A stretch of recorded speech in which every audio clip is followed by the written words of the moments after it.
Fala, gurizada, beleza aí com vocês? Bom dia. Bom dia.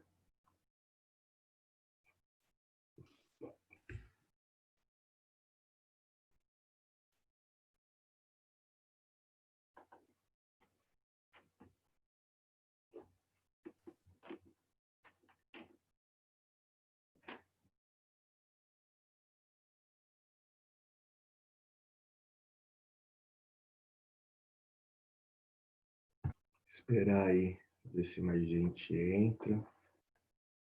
Foi tranquilo o retorno ontem de vocês?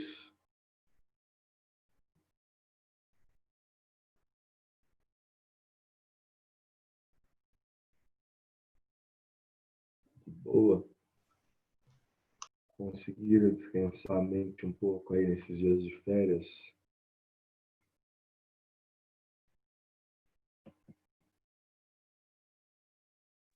Bom dia. Fala, dona Júlia, tudo bom com você? Então, mais ou menos, porque minha família decidiu morar aqui em casa.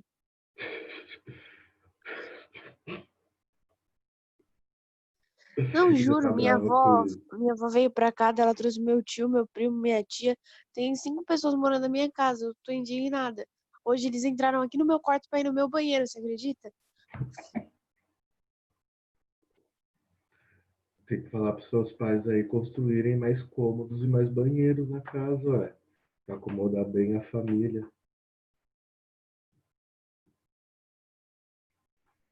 Não, mas tem um banheiro pra eles aqui dentro, e tem 2 lá fora, não sei por que eles vieram no meu, mas tudo bem. Foi desculpa por te acordar.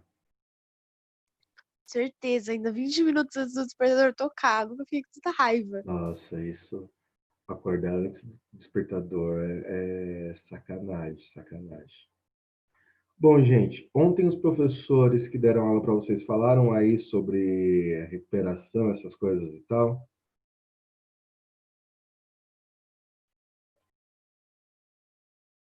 Eu não prestei muita atenção, não.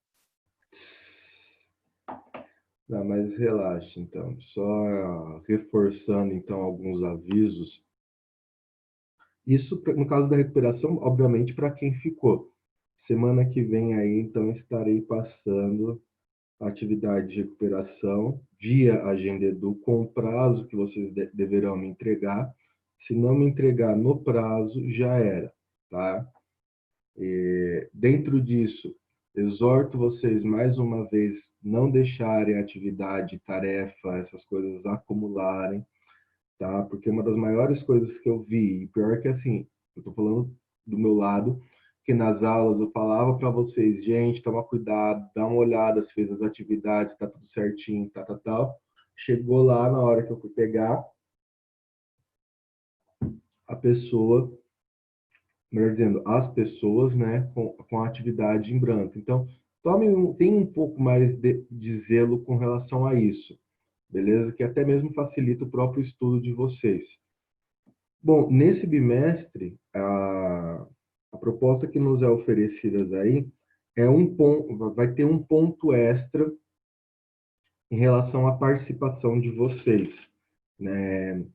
Então, não é só aparecer aqui no meu caso, tá? Não estou falando isso para minhas aulas, não é só aparecer o nome de vocês aqui logado, tá? Realmente essa interação nas aulas.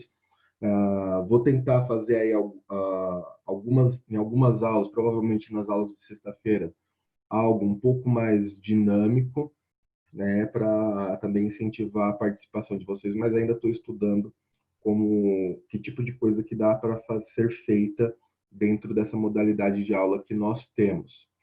Para isso, também, esse bimestre, acho que no outro vocês não tiveram tantas, mas nesse bimestre eu passarei com mais assiduidade tarefa, estarei vendo quem fez a tarefa, justamente para colocar nesse controle aí desse um ponto extra.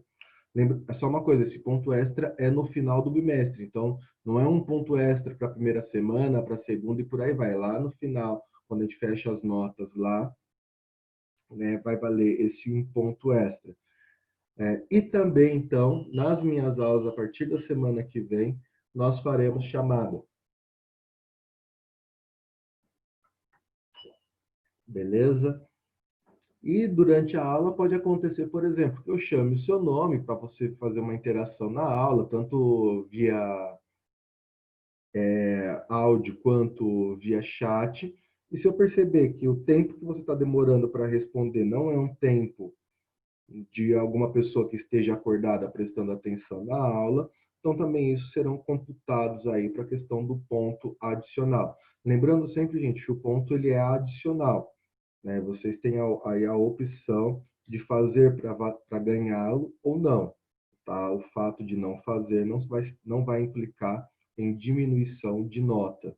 Tá? Mas é tudo isso para ajudar aí na participação. Alguma dúvida? Alguém prestou atenção? Sim. Tô brincando, gente. Agora deu pra entender. Beleza, então. Bom, como eu sei que vocês estão ávidos por conhecimento histórico, tá até na cara da foto da Júlia e do Gustavo, que está querendo conhecimento histórico, abram aí a apostila na página 3 de vocês. Já a foto da Amanda implica que ela está com muito sono.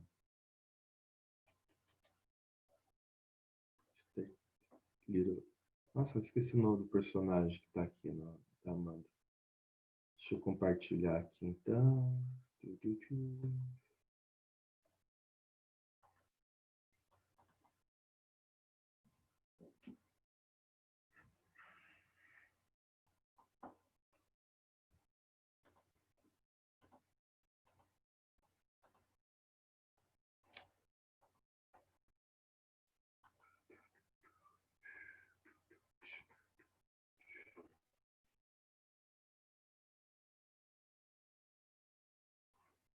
Todos vocês aqui conseguem enxergar aqui a tela compartilhada, né? O slide. Só para confirmar, para ver se eu não me enferrujei nisso daqui.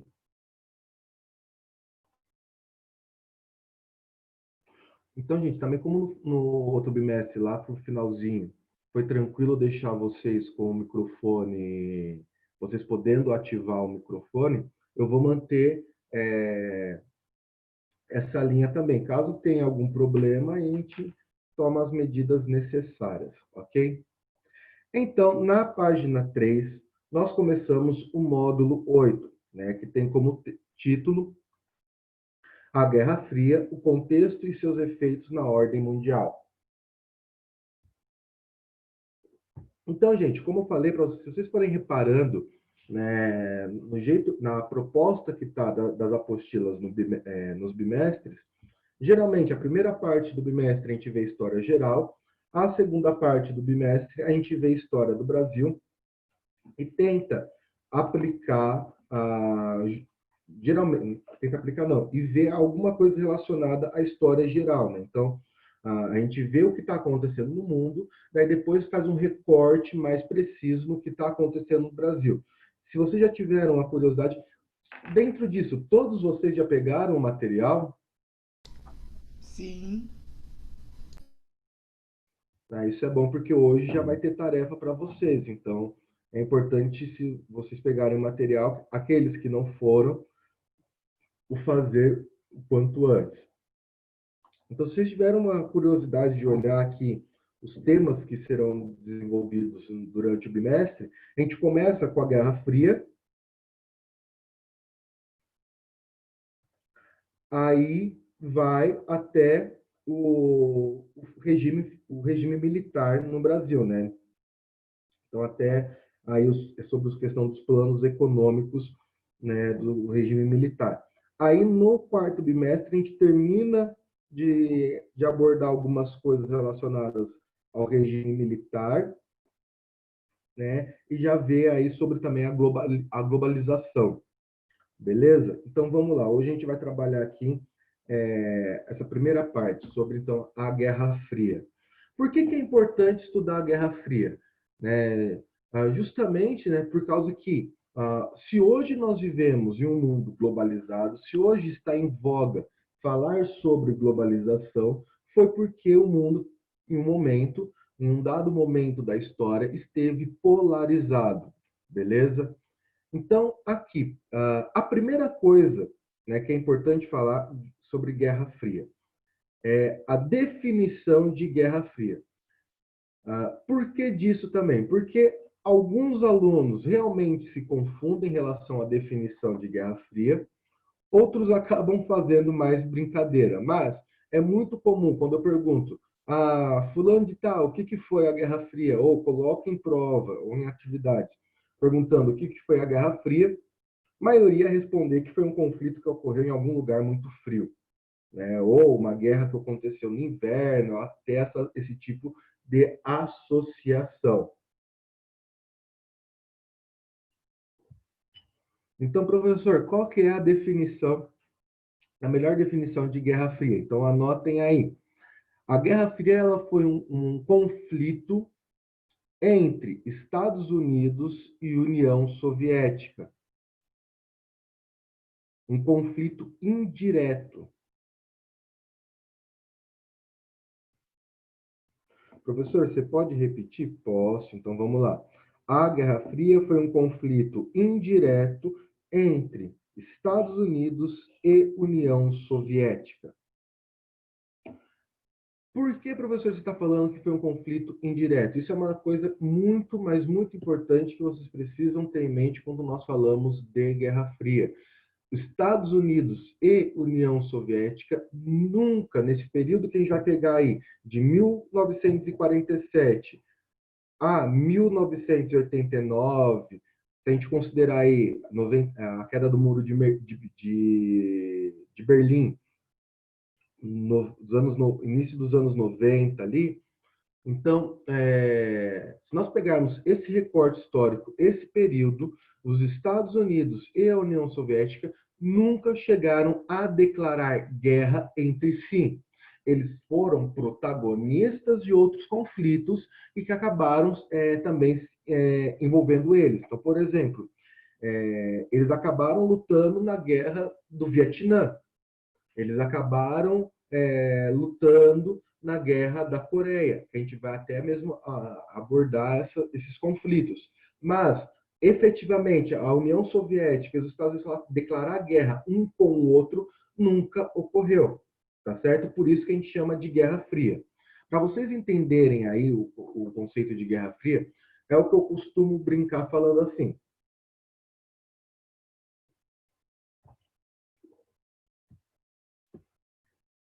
Deixa eu ver aqui quem eu posso usar de exemplo.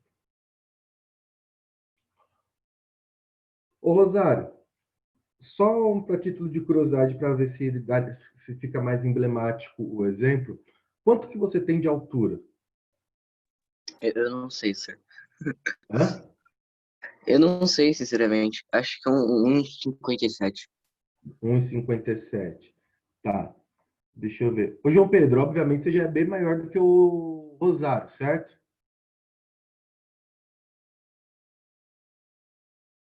Sim. Tá, beleza. Então vamos lá. O exemplo vai ficar bacana. Salvo que as proporções, tá? Aqui não estão batendo, mas vamos lá. Para vocês entenderem mais ou menos o que eu estou falando de Guerra Fria, seria mais ou menos a seguinte questão. O Rosário pegar, acabar arranjando um monte durante as aulas, acabar arranjando um monte de desculpa para querer brigar com o João Pedro. E sempre fica falando assim, não, espera na saída que você vai ver, começa a envolver a mãe e por aí vai. O João Pedro também vai responder do mesmo modo, mas brigar efetivamente, sair na mão efetivamente, eles nunca saíram. Pode ser que um já jogou aviãozinho no outro, bolinha de papel no outro, e dentro disso tudo acabou acertando, por exemplo, a Amanda, né, o Gustavo, acertaram outras pessoas que acabaram se envolvendo no conflito, mas eles em si nunca brigaram, né? Quando eu falo assim, envolvendo outras pessoas, pode ser que, por exemplo, o Rosário pega assim, ó, tá vendo, Gustavo, ó, o outro lado ali, o João, meu, Os caras estão deixando a sala toda suja, não estão fazendo as coisas, estão tacando bolinha de papel na gente. Daí, então, o Gustavo ele vai e fica do lado do Rosário. Daí o Rosário, por sua vez, desculpa, daí o João Pedro, por sua vez, chega pro Caio e fala: tá vendo, Caio? Ó, os outros lá estão maquinando contra a gente, querem expulsar a gente da sala, onde já se viu. Então você tem todo um cenário, tá, de conflito. Você tem todo o circo armado para pegar e os dois brigarem. Mas só que efetivamente os dois não brigaram. Por que disso? Há várias justificativas do porquê que efetivamente Estados Unidos e União Soviética nunca declararam guerra entre si. Um dos principais é que se eles tivessem entrado em guerra, nós teríamos aí, então, em um curto espaço de tempo no mundo, 3 guerras mundiais, tá? E essa guerra mundial aí seria uma guerra de proporções nucleares e poderia até mesmo levar ao fim do mundo, beleza? Óbvio que a gente já está vendo aí mais proporções apocalípticas do que veio a ser a Guerra Fria, mas se tem essa visão aí que se essas duas potências entrassem em conflito mesmo, poderia aí gerar grandes consequências para o mundo, ok? Então, explicado o conceito de Guerra Fria, vamos entender melhor como é que surgiu isso, como é que começa essa treta. Até aqui, vocês estão conseguindo entender? O exemplo ajudou, piorou, alguma coisa assim? Deu pra entender. Mas o Rosário era dos Estados Unidos ou União Soviética? Cara, nesse caso aqui, o exemplo está desproporcional, porque eu teria que pegar. Se eu fosse usar o exemplo assim, mais proporcional mesmo, teria que ser o Rosário e o Gustavo, que tem o mesmo tipo físico, tá? Porque eles estavam em pé de igualdade.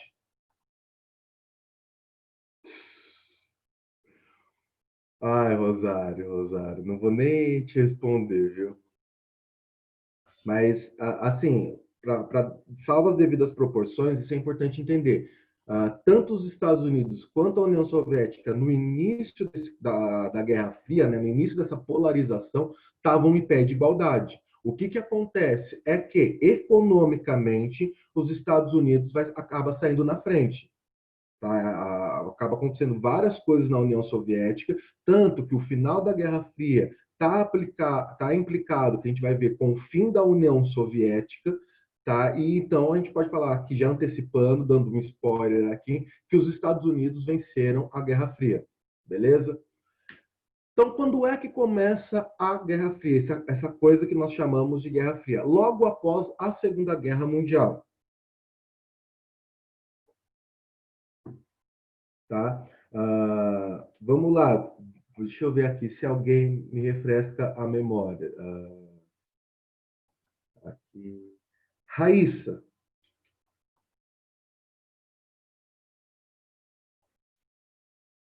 Sir.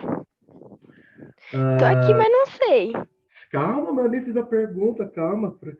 Mas eu já sei a resposta. Não, calma aí, não é tão difícil assim. No finalzinho da Segunda Guerra Mundial, a Alemanha ela foi cercada, certo? Isso você lembra? Até aí tá tranquilo para lembrar?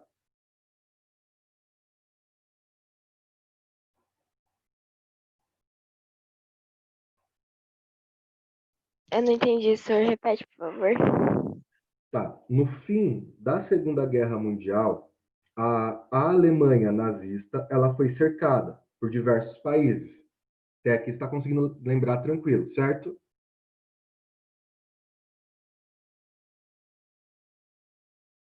Aí eu quero que você me responda a seguinte questão: quais são os países que cercaram a Alemanha?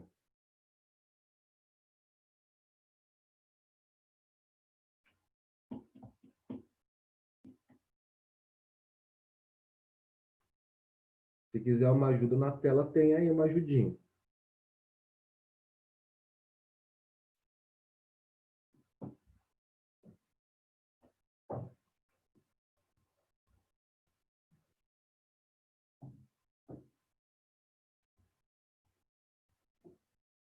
Qual foi os países? que cercaram a Alemanha nazista?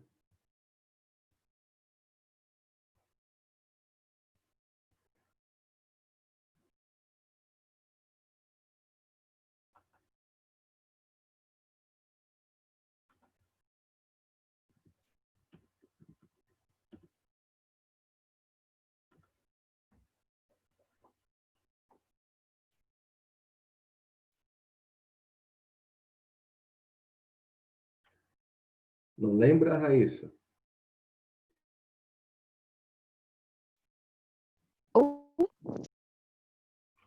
Cortou aqui para mim. Você pode repetir, por favor?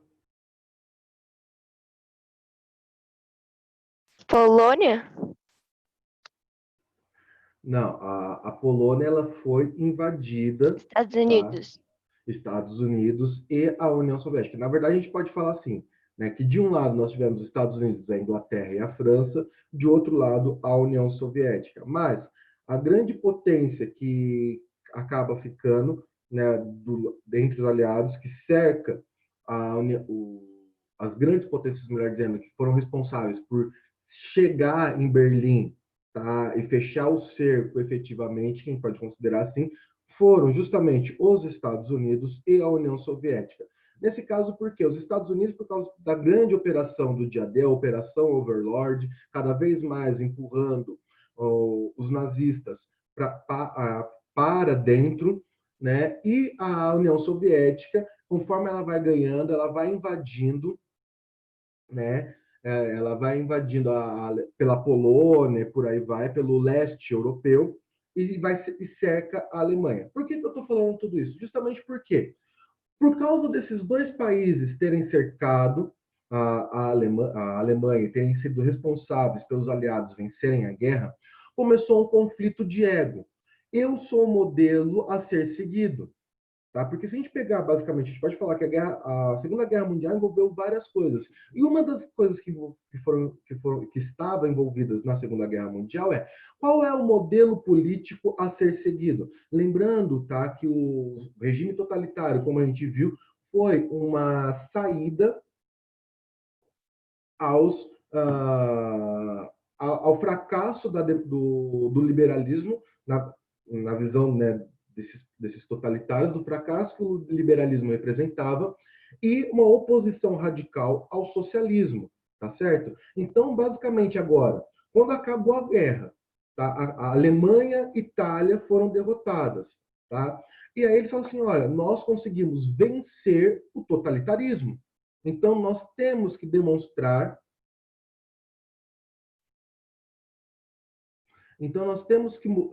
demonstrar aqui, tá, que qual é o modelo que deve ser, que o mundo deve se espelhar, ok? Aqui me perguntaram aqui o que o Tio Sam era. O Tio Sam, cara, ele é uma figura emblemática, vamos colocar assim, do folclore norte-americano, porque o desenho do Tio Sam surgiu justamente, se eu não me engano, na Primeira Guerra Mundial, para fazer com que, ou na Primeira Guerra Mundial, ou na Guerra Civil, agora eu não lembro quando surge o desenho do Tio Sam, mas é um tipo, ele representa ele seria assim, basicamente, os Estados, a representação dos Estados Unidos, tá? Por isso que muitas vezes quando você vai ver em filme, série, alguém para se referir aos Estados Unidos, ao governo norte-americano, fala assim, olha, o Tio Sam não tem piedade, né? Ou o Tio Sam, isso, aquilo outro. Ele representa, então, o governo dos Estados Unidos, que era uma propaganda utilizada inicialmente para recrutamento de militares, tá? Então, voltando aqui. Só o que acontece? Tanto os Estados, como a gente já viu, tanto os Estados Unidos quanto a União Soviética possuíam modelos políticos muito antagônicos, né? A gente pode até falar assim, muito diferentes entre si, tá? Por quê? O socialismo ele nega o capitalismo e vice-versa, ok? Então você começa aqui um conflito de egos para ver, olha, o meu modelo é o melhor. Ok? Então a gente começa, quando termina a Segunda Guerra Mundial, a gente começa uma polarização econômica, tá? uma uma bipolarização, melhor dizendo, tá? Entre países que vão ficar, países capitalistas e países socialistas. Os países capitalistas vão ter o apoio de quem? Dos Estados Unidos. Os países socialistas vão ter o apoio de quem? Da União Soviética. Tá? E aqui, reiterando que foi um conflito indireto entre essas duas potências. Por quê? Essas duas potências nunca chegaram a declarar guerra entre si de fato. Beleza? Professor, a Guerra Fria, nós podemos perceber a Guerra Fria somente na questão política ou na questão militar? Não. A Guerra Fria, ela realmente, como posso falar aqui, mudou o mundo, tá? A visão de mundo. Tanto que você tem a Guerra Fria nos esportes, tá? Para quem gosta dessa parte, por exemplo, da história dos esportes e tal, Estados Unidos e União Soviética representaram os melhores conflitos de Olimpíadas. Né? Para quem depois busquem lá a história das Olimpíadas, busquem ver, na época da Guerra Fria era uma briga entre relação aos quadros de medalha. Sempre estava lá Estados Unidos e União Soviética brigando. No basquete também a União Soviética era muito forte. A União Soviética, para quem gosta de futebol, tinha um time de futebol muito bom, né? Uma seleção muito boa.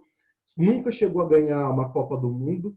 Né? Tanto que eu nem sei o que aconteceria se a União Soviética ganhasse uma Copa do Mundo, porque se desfez, o que seria feito com o título. Mas tinha uma seleção muito forte. Deixa eu ver. Quem gosta de quadrinhos, vocês conseguem perceber a influência da Guerra Fria muito grande nos quadrinhos. Tá? Aqui eu vou fazer um comentário também. Quem já leu ou quem já assistiu Batman, o Cavaleiro das Trevas, né? A animação, pode perceber que o discurso de Guerra Fria está presente lá. Eu estou pensando até fazer alguma atividade com vocês para mostrar como os quadrinhos eles demonstram esse imaginário da Guerra Fria. Provavelmente vocês não assistiram, né? Porque os desenhos de vocês já são outros. Mas, por exemplo, no próprio desenho do Popeye representa a ideia de Guerra Fria. Tá? Se a gente pegar, por exemplo, por que o Popeye representa a ideia de Guerra Fria? Quem é o Popeye? Ele é o exemplo de um marinheiro norte-americano. Tá? O exemplo clássico de um marinheiro norte-americano. O Brutus, ele é o exemplo clássico de um cara da União Soviética, de um estereótipo de um russo. Tá? Então você começa a analisar isso. Até o próprio desenho, como Pica-Pau e por aí vai, a gente consegue perceber também a Guerra Fria. Nós tivemos a corrida espacial, né, que é uma das célebres situações da Guerra Fria. Né? Então, a União Soviética manda o primeiro homem para o espaço, já os Estados Unidos manda o primeiro homem para a Lua. Né? Então, a gente tem aí que a Guerra Fria ela mexeu com muitas coisas no aspecto mundial. Beleza? Até aqui, tranquilo, galera? Alguma dúvida? Não. Não.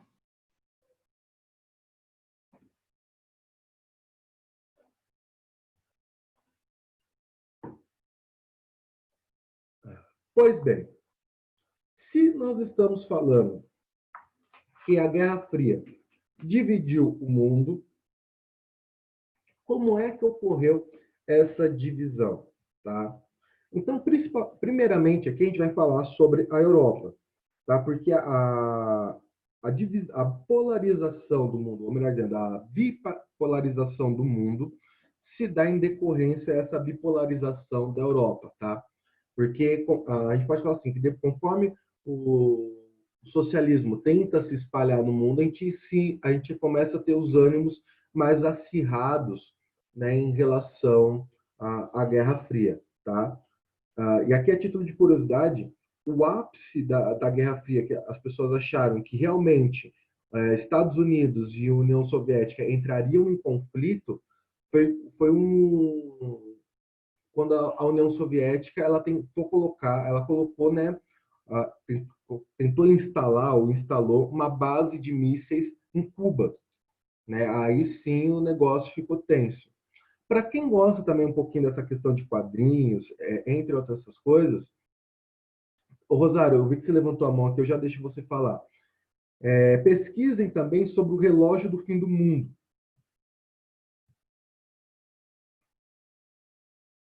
Né?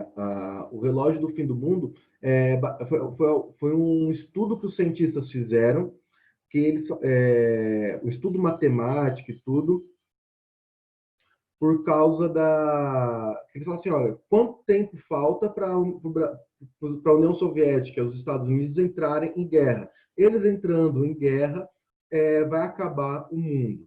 Tá? Até hoje existe esse relógio do fim do mundo, as contas são feitas... Hoje se fala muito mais por causa da questão do aquecimento global, entre os princípios, e aí que vem a questão do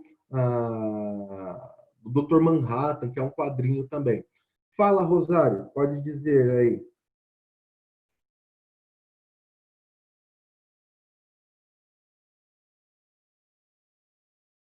Acho que você mandou aqui no... tá. A pergunta do Rosário é se o Kennedy morreu por causa dos soviéticos. Rosário, para te responder com mais propriedade, eu vou ter que pesquisar direito, porque assim, eu sei que o Kennedy ele morre durante a Guerra Fria, mas se a causa está implicada diretamente aos soviéticos, aí eu não sei, porque tem várias teorias, né, da conspiração sobre a morte do Kennedy. Nunca foi algo que eu me aprofundei muito, né? Eu sei que foi preso o cara que fez o atentado contra a vida dele e tal, mas daí eu precisaria pesquisar direito para te dar essa resposta, ok? Então vamos lá, galera. Em relação então à divisão da Europa, é muito fácil. Para a gente entender aqui na Guerra Fria, tudo vai ser dividido entre ocidental e oriental.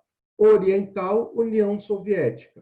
Ocidental, Estados Unidos. Então, aquilo que nós chamaremos de ocidental representa a cultura capitalista. Aquilo que nós chamaremos de oriental representa, então, a cultura socialista, soviética. Tá? Isso é uma coisa muito importante a gente frisar, que inicialmente a gente vai ter o socialismo soviético, mas posteriormente nós teremos o socialismo chinês e o socialismo cubano. Tá? O modelo socialista ele acaba tendo ramificações aí. Tá? E até mesmo é um dos fatores que a gente vai ver que a China, mais para frente, vai acabar rompendo relações com a União Soviética, entre outras questões. Como é que acontece essa divisão da Europa? Então, acabou a Segunda Guerra Mundial. Nós vimos lá que a Segunda Guerra Mundial, nós temos uma repartição da Alemanha. Tá? Depois da repartição da Alemanha, eu falo mais para frente, mas com isso, o que a União Soviética ela falou assim, olha, é o seguinte, como espólio de guerra, eu vou então, os países que o Exército Vermelho invadiu, né, então os países que eu libertei da Alemanha nazista, passarão a fazer parte da União Soviética. E esses países adotarão o modelo socialista. Tá? E aí, então, seriam os países que fazem parte da Europa Oriental. Ok? Aqui eu depois já vou fazer uma ressalva em relação à Iugoslávia, que a gente precisa ter essa breve ressalva. Mas o que acontece então? Os países então que o Exército Vermelho libertou dos nazistas acabaram ficando por posse, entre aspas, tá, da União Soviética. Por que posse, entre aspas? Porque, de uma certa forma, a Polônia continuou existindo como Polônia. A Tchecoslováquia continuou existindo como um Estado, como uma república, mas foi anexada à União Soviética. Tá? Eles tinham o seu governo e tudo mais, mas administrativamente, entre outras questões, eles respondiam à União Soviética. Por sua vez, os Estados Unidos perguntam assim, olha, eu não quero nenhum país, tá? Não tem por que eu querer dominar algum país, mas manterei os meus aliados. E aqueles países, então, que não foram invadidos pelo Exército Vermelho e quiserem se aliar a mim, quiserem precisarem da minha ajuda financeira e por aí vai, eu estou aqui. Tá? Então, o que acontece? A Europa Ocidental, então, foram os aliados dos Estados Unidos que quiseram se manter capitalistas. Tá? Então, Europa Ocidental capitalista, aliados dos Estados Unidos. Quais são os principais exemplos de países da Europa Ocidental? França, Inglaterra, Itália. Ok? E aí, quais são os principais exemplos que nós temos da Europa Oriental? Polônia, Hungria, Romênia, Tchecoslováquia. Aqui, gente, a título de curiosidade, a gente pode perceber que a Polônia, desde o momento da sua criação, só se deu mal, né? Primeiro, ela foi invadida pelos nazistas, depois ela é invadida pelos socialistas, e demora um bom tempo para a Polônia, de fato, ter a sua liberdade, né? Como a gente pode ver. Aí, galera, Winston Churchill, que foi o primeiro-ministro da Inglaterra, a Inglaterra era capitalista, Winston Churchill era um político, era um cara que se preocupava demais com a expansão do socialismo, e ele era um cara bom em oratória, né? Winston Churchill ele vai usar um termo muito interessante para intitular a Europa Oriental. Ele vai chamar a Europa Oriental de cortina de ferro.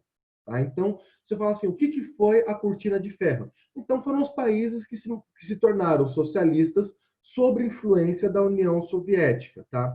Por que é a cortina de ferro? Porque justamente a União Soviética era um governo totalitário, não era um governo democrático. Então, a União Soviética não dava liberdade para esses países. A Polônia não tinha liberdade, por exemplo, para falar assim, olha, eu quero me tornar capitalista. A Polônia, ela teve que aceitar se tornar socialista. A Hungria, a Romênia também.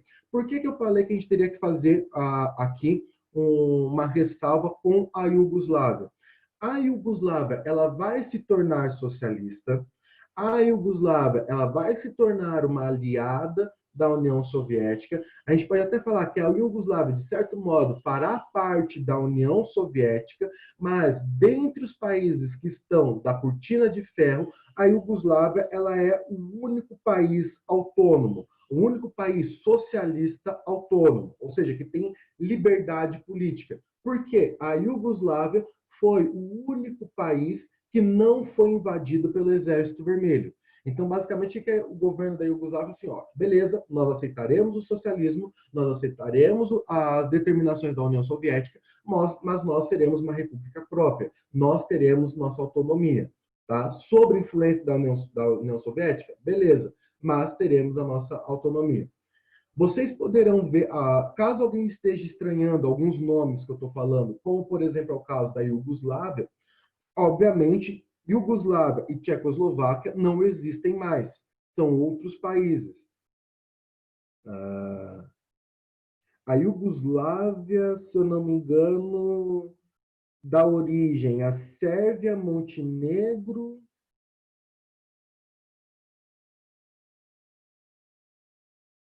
Agora eu não lembro se é a Eslováquia ou a Eslovênia. A Croácia. Depois vocês conversam com o Marcelo aí, daí ele fala sobre aqui. Daí eu sei que da Tchecoslováquia sai a República Tcheca. Né? Agora o outro país eu não lembro. Né? Mas, então, esses dois países, a Tchecoslováquia e a Iugoslávia, atualmente não existem mais, são outras repúblicas. E aí nós temos também a célebre divisão da Alemanha, tá? Porque, como eu falei, após a Segunda Guerra Mundial, a Alemanha ela é dividida. Então, também nós teremos a Alemanha Ocidental e a Alemanha Oriental. Só que, então, a Alemanha Ocidental ela ficou conhecida como República Federal da Alemanha. Era um país específico, era um estado específico. A Alemanha Oriental era um outro estado. Então, era basicamente como se nós tivéssemos duas Alemanhas como país, dois países que se chamavam popularmente Alemanha. Tá? Por isso que um a gente vai falar Alemanha Ocidental, o outro Alemanha Oriental. Só que o nome em si era diferente, porque um era República Federal da Alemanha e o outro era República Democrática Alemã. Tá? A Alemanha Ocidental, então, a República Federal da Alemanha, capitalista. A República Democrática Alemã era socialista. Ok? E dentro disso tudo, nós teremos a questão de Berlim, da cidade de Berlim, que era que é a capital era e é a capital da Alemanha, né? Que também foi dividida, né? Tanto que, para quem já ouviu falar, ou para quem já teve a possibilidade de ir para a Alemanha e ir para Berlim, nós temos o célebre Muro de Berlim. O que aconteceu? As pessoas, a grosso modo, eu vou falar isso porque provavelmente vocês vão ter que fazer alguma coisinha relacionada ao Muro de Berlim também. Mas as pessoas estavam saindo toda hora de Berlim Oriental para Berlim Ocidental, ou seja, de Berlim socialista para Berlim capitalista. Aí o governo soviético pistolou e resolveu criar um muro, colocar algumas baritas lá e quem tentasse pular o muro recebia chumbo. Esse foi o Muro de Berlim. Né? A grosso modo, foi isso. Mais uma vez, galera, alguma dúvida aqui? Algum questionamento? Não entendeu alguma coisa?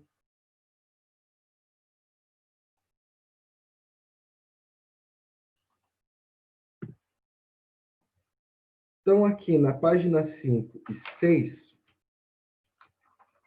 nós temos aí os planos e acordos políticos feitos durante a Guerra Fria. Esses são os principais. Óbvio que teve mais acordos, né? Se a gente pegar aqui, ó, o que a gente tem mais recente que aparece aqui é o Pacto de Varsóvia de 1955. Mas é óbvio que até o final da Guerra Fria, a União Soviética, os países que faziam parte da cortina de ferro foram fazendo outros acordos. Até mesmo tivemos acordo entre União Soviética e Estados Unidos, tá? Mas esses são os principais.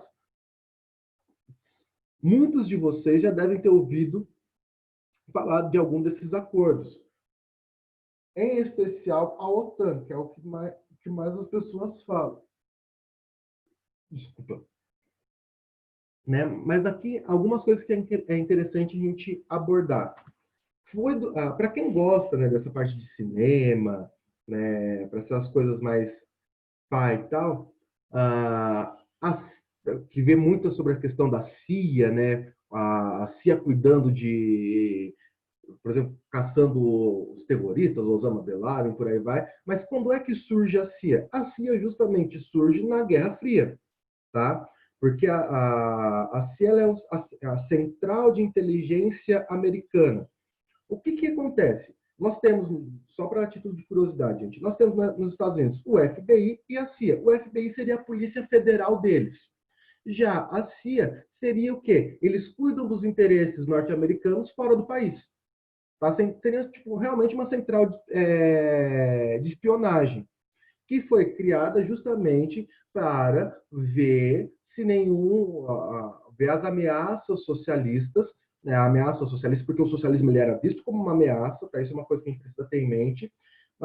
Então, a CIA foi criada justamente para conter o avanço do socialismo, por meio da espionagem.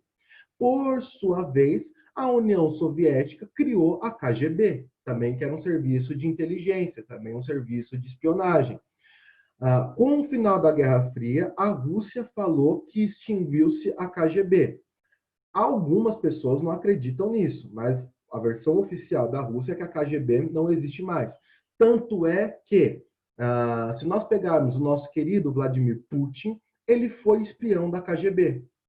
Tá? Por isso que tem um monte de coisa que falam lá de Putin, isso, aquilo, outro, que não vem ao caso falar aqui, mas ele foi espião da KGB. Deixa eu ver. Então, nós temos a criação da CIA. Deixa eu ver. E aí vem, então. Os Estados Unidos, em 1947, lançaram o Plano Marshall. O que consistia esse Plano Marshall? Aí vocês podem ver na página 5, que está explicando melhor aqui, mas, a grosso modo, era uma ajuda financeira para a reconstrução da Europa. Então, os países europeus teriam que traçar planos de meta, planos de incentivo de investimento financeiro, apresentavam para os Estados Unidos, e os Estados Unidos, então, davam dinheiro, fazia o investimento, ou se não, dava ajuda material, ok? Então, basicamente, obviamente, eles teriam que pegar esse dinheiro, teriam que pegar esse auxílio norte-americano, com um termo de responsabilidade que eles se manteriam capitalistas. Tá? Obviamente, os Estados Unidos não emprestaria dinheiro para um país, vamos supor, para a Itália depois se tornar socialista. Tá? Então, o plano Marshall foi um plano para, como posso falar assim, forçar esses países a se tornarem aliados dos Estados Unidos. Como também era muito grande a título de curiosidade, aqui eu estava esquecendo, a União Soviética, por isso que vem o título de cortina de ferro, proibiu os países que estavam sob sua influência a aceitarem dinheiro norte-americano. Tá? É aí que Churchill usa a expressão, né, que, na verdade, Polônia, Alemanha Oriental e por aí vai, estavam sobre uma cortina de ferro, né, uma cortina intransponível. E aí a gente já vai ver que eles criam a União Soviética cria também uma estratégia para poder ajudar financeiramente os outros países, esses países da cortina de ferro. Como você tinha uma preocupação com uma invasão militar, né, com invasões militares, até mesmo com um conflito, embora eu falei, nunca se foi declarado guerra oficialmente, mas a atmosfera de conflito era permanente, os Estados Unidos, junto com as principais potências europeias, e aí vocês podem ir para a página 6, criaram a OTAN. Aqui, deixa eu compartilhar aqui com vocês a apostila.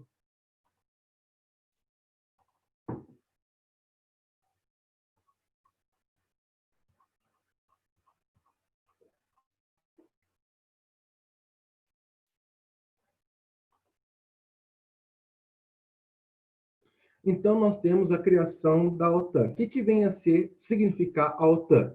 Organização do Tratado do Atlântico Norte. Até hoje, a OTAN existe. Tá? Teoricamente, o que deveria ser a OTAN?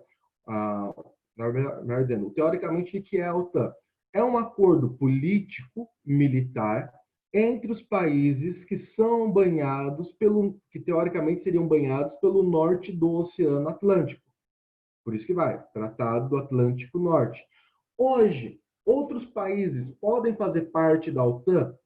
Podem, desde que sejam banhados pelo Oceano Atlântico, mas aí eles entram numa categoria específica da OTAN. Tanto que o Brasil, ultimamente, estava querendo fazer parte da OTAN, está dentro do processo para entrar na OTAN. Por que é importante por que fazer parte da OTAN é interessante? Porque basicamente era o grande clube do Bolinha, que era, olha, eu vou proteger vocês. Então você tinha lá, os Estados Unidos, ele era, vamos considerar assim, o brutamontes, né, do mundial, uma grande potência bélica, tá? E você tinha, por um outro lado, do outro lado, a União Soviética, que estava ameaçando constantemente os países capitalistas. O que então os Estados Unidos pega e faz? Olha, gente, vamos fazer o seguinte, vamos fazer um acordo. A gente se une aqui, ok? E nós lutaremos, nós faremos um acordo que caso, se algum país socialista declarar guerra para a gente, todos nós vamos declarar guerra a esse país. Tá? Então, é um acordo de proteção mútua. E outra coisa que é interessante, como os Estados Unidos é uma potência econômica também, se tem também uma ajuda financeira para esses países poderem se armar, ok? Então, a gente vai ver assim que a OTAN hoje tem bases militares, tem mísseis colocados em posições estratégicas justamente para se defender, ok? E, por sua vez, para terminar a aula aqui, depois eu continuo na sexta-feira, por sua vez, se os capitalistas fizeram a OTAN, que são os países participantes da OTAN, são esses países com setinha verde, a União Soviética elaborou o Pacto de Varsóvia, né? Então, é um pacto de proteção e aliança militar mútua entre os países socialistas da cortina de ferro. Tá? Mas, como vocês podem perceber aqui, a Iugoslávia se manteve neutra nessa treta. Então, assim, não quero ser signatária ao Pacto de Varsóvia. A gente vai ver que vai sofrer consequências mais para frente. Tá certo, galera? Faltou ainda falar alguns acordos, mas aí eu retomo na sexta-feira, beleza? Que já deu nosso tempo aqui. Eu vou mandar também via Agenda Edu, mas já deixando claro para vocês, vocês podem fazer para sexta-feira não, para a próxima terça, a tarefa 22, os outros campos da Guerra Fria, beleza? Mas eu vou passar essas orientações aí via Agenda Edu ainda hoje, ok? Então, galera, não tendo nenhuma dúvida aí, eu agradeço a participação de vocês e até sexta, tá certo? Abração, gente. Tchau, tchau. Tchau. Tchau. Tchau. Tchau.